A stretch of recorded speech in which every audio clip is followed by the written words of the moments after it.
ఒక చిన్న తప్పు అన్నింటినీ మార్చేసింది. ఆ మనిషి అనుకోకుండా ఒక బాతుగుడ్డు నేలపై పడేశాడు. ఆసక్తితో లోపల ఏం జరిగిందో చూడడానికి ఒక గొడ్డలు తీసుకున్నాడు. గుడ్డు పగిలిన పొరను తీయగానే అతని కళ్లంతా పెద్దవయ్యాయి. లోపల బంగారు రంగులో మెరుస్తున్న గుడ్డు ఉంది.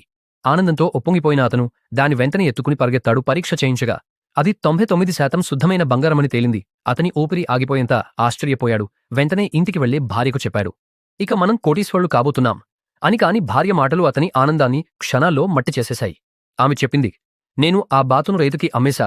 అతను ఒక్క క్షణం కూడా వృధా చేయకుండా కుటుంబంతో కలిసి పొలానికి పరిగెత్తాడు. రైతుని చూసి, నువ్వు ఇచ్చిన ధరకి 10 రెట్లు ఇస్తాను, బాతును తిరిగి ఇవ్వు అని అడిగాడు. రహస్యాన్ని తెలియని రైతు వెంటనే అంగీకరించాడు. కాని వారు పొలానికి వెళ్ళినప్పుడు అన్ని బాతులు ఒకేలా కనిపించాయి. ఇవాటిలో బంగారు గుడ్లు పెట్టేది ఏది అని అతని ఆశ తరబడింది. అప్పుడు అతనికి గుర్తొచ్చింది, ఆ బాతు గుడ్డు పెట్టే ముందు ఒక శబ్దానికి స్పందించేది. అతను నేలమీద కూర్చుని కుక్కలా మొరిగాడు. బహుశా ఇదే శబ్ దమ్ కావచ్చు అనుకున్నాడు. కాని ఏమీ జరగలేదు. అలసిపోయి నిరాశతో వెనక్కి తిరిగిపోయాడు. కారు దగ్గరికి చేరేసరికి ఒక్కసారిగా ఒక బాతు వారివైపు పరుగెత్తింది. అదే ప్రత్యేకమైన బాతు. వెంటనే అతను మళ్లీ మొరిగాడు. అప్పుడు మాయ జరిగింది. ఆ బాతు మరో బంగారు గుడ్డు పెట్టింది. పొర పగిలి లోపల మెరుస్తున్న బంగారం మళ్లీ కనిపించింది. ఇంటికి వెళ్తూ అతను లెక్కలు వేయడం మొదలుపెట్టాడు. ఈ బాతు ప్రతి 10 నిమిషాలకు ఒక బంగారు గుడ్డు పెడితే ఏడాదిలో మనం కలల కంటే ఎక్కువ ధనవంతులు అవుతాం.